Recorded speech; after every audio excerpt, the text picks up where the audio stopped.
Monday, man. I'm out here doing some estimates. I had a few inquiries on my website.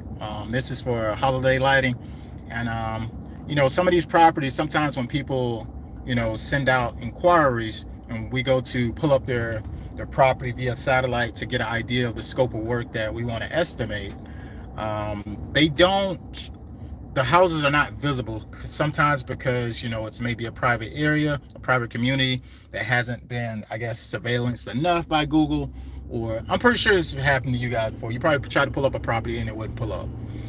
So for those properties, I typically, I reach out to the client and let them know, hey, I'm going to stop by and visit the property on such and such day. If you want to walk the property with me, that'd be cool. Which is what I did yesterday. I tried to meet up with the client. Unfortunately, we had a few projects that we were handling, and I had to, move them on to another day because I feel like I want to give people my full attention and to their property. That way, they know that I'm serious and not just trying to produce volume, etc. But this this prospect that I just met up with, be transparent. The budget for the property was roughly $499. Usually when people go on my website and they select that their budget is roughly $499, I assume that it's like a single story or something. But I actually went and changed that today and made it say, hey, $499, starting at $499, single story only, because when it comes to the risk that's involved with going up a two-story home, it gets tough, and the risk that's involved with the insurance that I have to carry, and for the guys, etc. It's costly, and then we have to be mindful of the overhead of the business throughout the year. So we're running a profitable business. We're not trying to spin our wheels. You can easily charge low price points and make a fraction of a profit, and it can be really, really tough if you keep doing that over and over and over. So for this prospect, I actually met up with him and walked the property, and he was stuck on, because the budget for one was $499. The property ended up coming to $750 roughly. I'm gonna say $750. Are you Fury? What's up? I see y'all coming in the comment section. I'm talking about estimate that I just did a walkthrough, and I was following up with the client, and I just wanted to get some feedback on it. So I feel like I was trying to get shook. He was almost trying to shake me down. He's trying to shake me down on my price. And when you're getting into the business, the money can look good if you just grab it, right? You can't grab every dollar, guys. Every dollar is not yours. If that price is not right and you know what the measurements is for it, do not start to discount it, because they would assume that you can discount everything else. And usually when I give people my pricing, I stay firm on my pricing, because I don't want people to think that it's so much playroom. However, second year I will, add things into the project, not necessarily change my price. I'm not changing my price. The price is the price. It costs what it costs to run a business. So I went there. He was like, yeah, man, I just want to add a few things in. I think it'll really make it worthwhile. It's like, because this house, mind you, and is in a community where the homes are roughly, over $500,000 for one. The average house in that neighborhood is over $500,000. So I'm not judging my price off of that, though. I'm not judging it based off, oh, you live in this neighborhood, and it was a single story. It was a single story, it appears, but it has a frog, so it does elevate. It has some pictures on it that are not the easiest to come on. So the price I gave him was the best price based off of what's required to do that job. And I know when it comes to an initial install, a new customer, it's going to take us longer than it would typically take us to do a house that we had for last year or previous year. Reason being is we got to custom cut this stuff to fit this property like a glove. What's up? Hi, Robert. What's up? So he asked me, so can I add these things into the he said if you throw it in, you could throw these columns in, it'll really be worthwhile, this, that, and the third. He just kept trying to shake me down on price. And to be real with y'all, I don't like to sell like I don't like to buy, if that makes sense. I'm not a negotiator when it comes to, if I went to go buy something from someone and they told me this is the price, I'm not finna go back and forth and try to get, like, that just ain't my personality. Sometimes stuff costs what it costs, and you can't get around the cost of, if you want to go with it, you can, but you don't have to. And what I told him was this: transparency. I say, hey, this is two of my competitors, but they're really good at what they do. They can do just as good a job as me, and their pricing may be higher or lower. I don't know their pricing. However, you can reach out to them and they can give you a quote, and I'm pretty sure you might find it better. It may fit your budget best. But for me, I can't just add stuff in because you feel like you can't justify my pricing.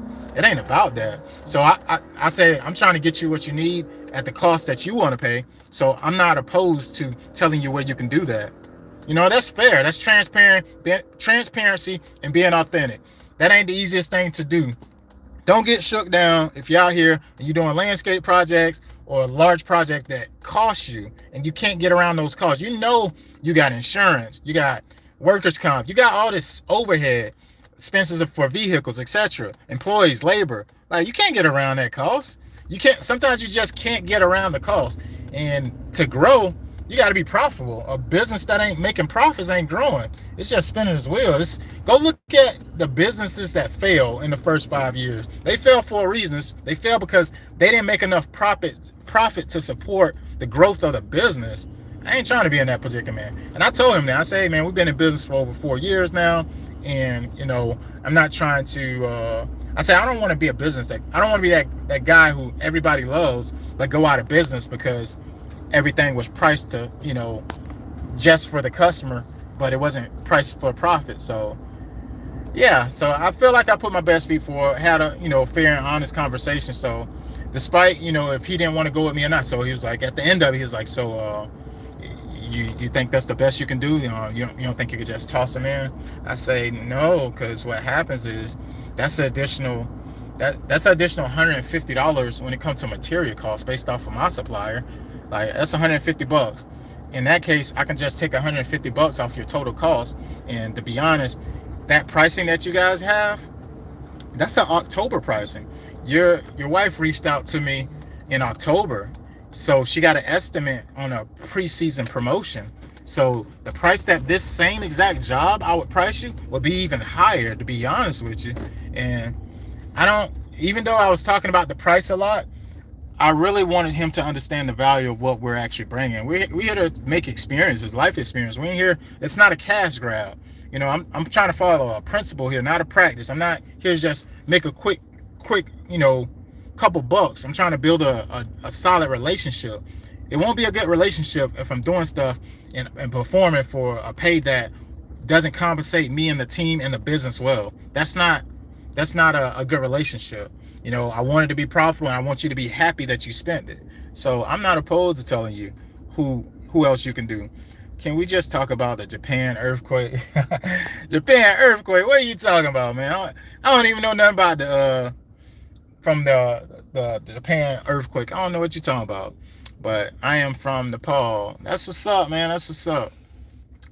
But yeah, man, I just wanted to babble with y'all to let y'all know, if you have a small business, don't be out here getting shook down on your pricing, because that's what separates the men from the boys. You got to be firm on your pricing to the point where, you know, Dave's like, you know what? You already have. He said, I came highly recommended. He said, so you got to watch for I'm going to say jargon.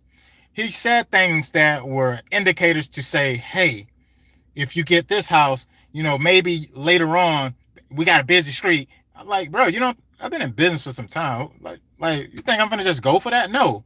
He said, yeah, we get a lot of cars ride by, and you can possibly, you know, put a sign.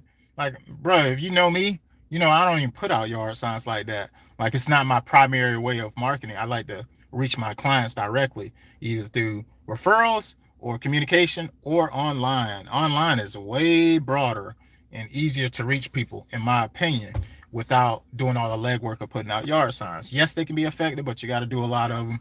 And it's not the most prettiest thing when you putting out yard signs and getting snatched down the next day, etc. So that ain't my thing. But yeah, I thought it was funny, man. He said something like, hey, there's a bunch of cars that ride by. Maybe they'll see your sign and you'll pick up more business. I told him, bro, we already got 3 clients in your neighborhood, and they've been with us for a couple of years now. So I feel like he should have caught on to that. People pay the price because they, just like you said, I came highly recommended. Just because when it come highly recommended, if that's true, I don't think I did come highly recommended by nobody. It says referred by friend. What friend? If I came highly recommended, that person respected me and respected my prices and feel like I delivered value.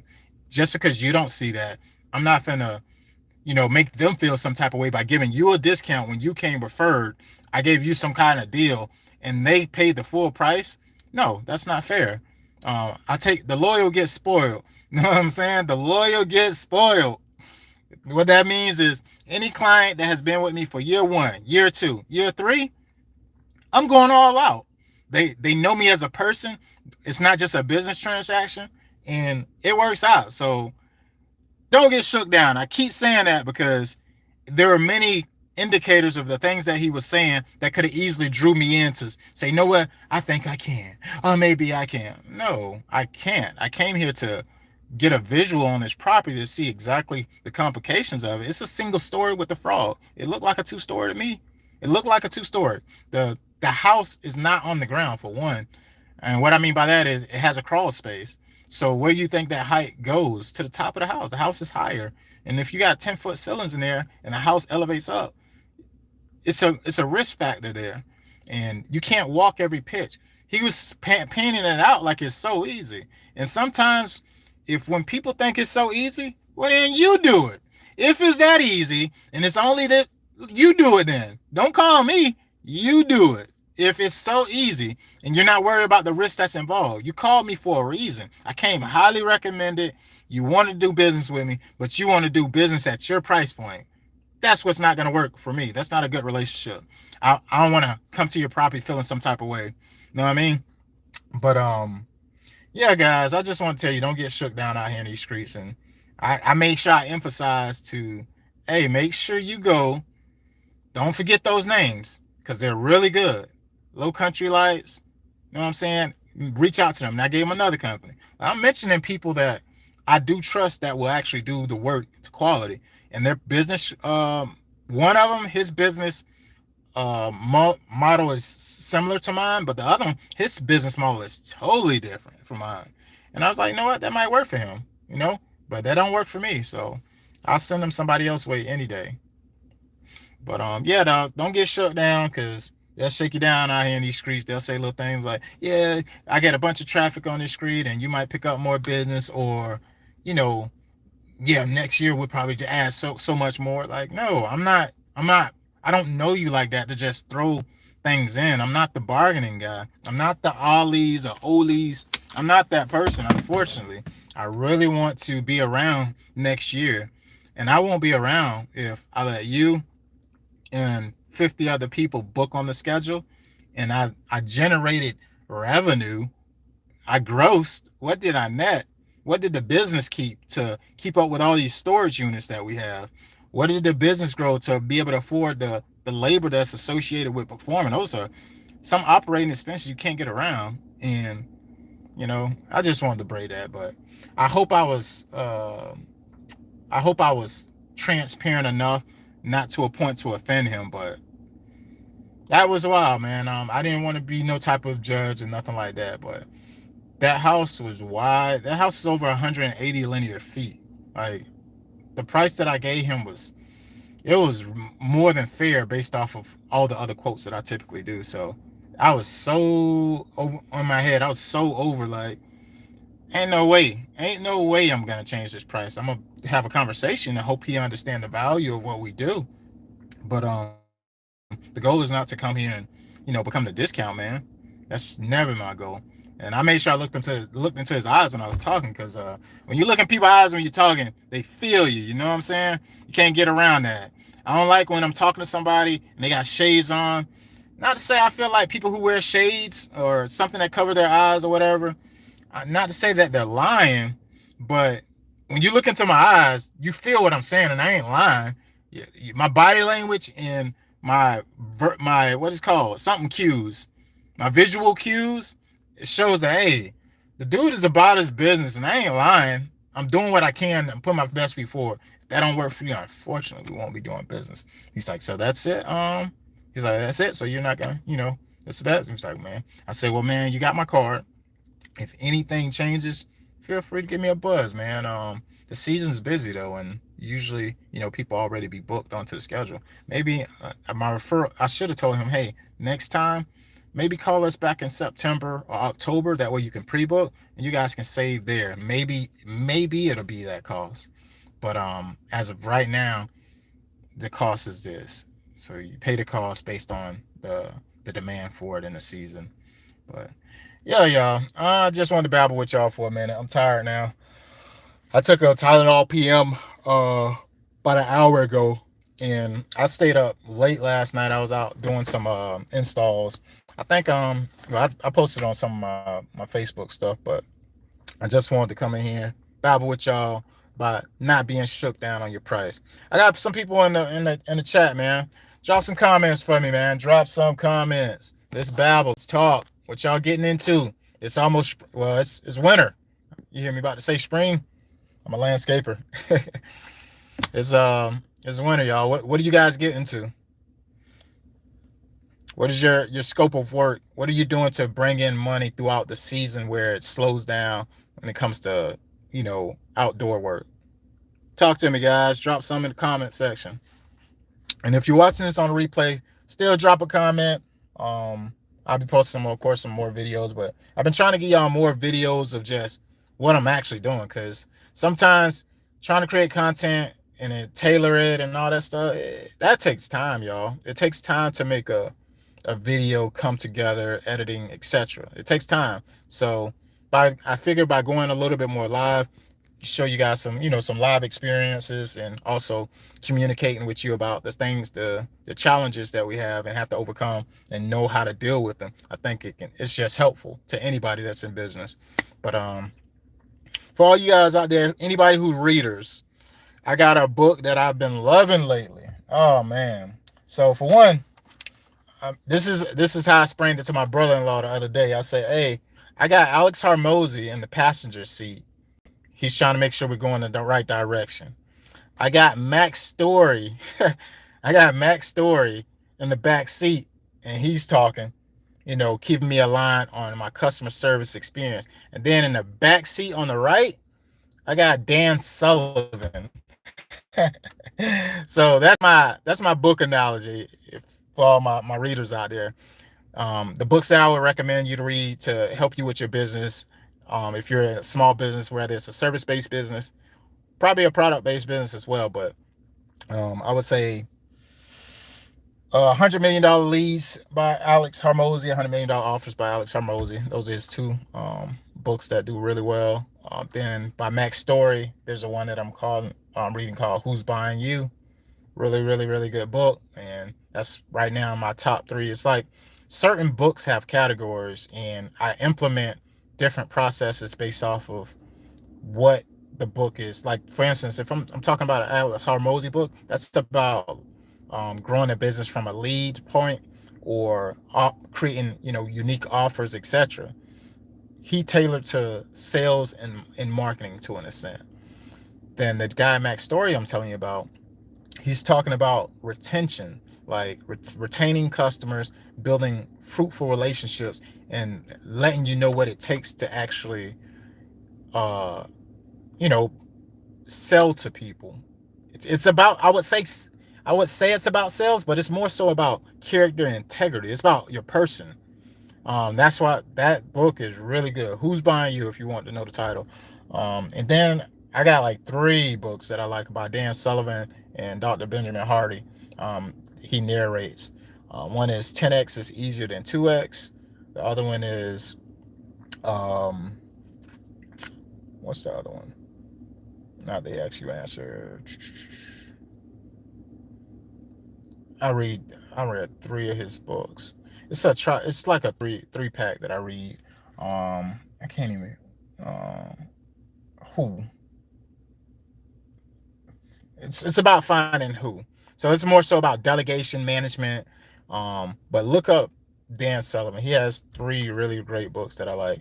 And those I just gave you a few. So If you didn't hear it, rewind it back. And you got like at least 4 books that I mentioned by at least Alex Hormozy, Max Story, and Dan Sullivan. But I'm gonna get going because y'all can hear it in my voice. I'm getting a little bit more tired. I gotta get out here and get to work. I still got some stuff to do, so I can't just go lay down. I actually gotta go take. Today is November 3rd. I gotta go take down a Halloween display because we've been busy on November 1st and yesterday to try to get stuff, holiday displays up. But we also have one more Halloween display to take down, and we'll be done with Halloween stuff. But I'm gonna get going, y'all. I'll talk to you later. See ya.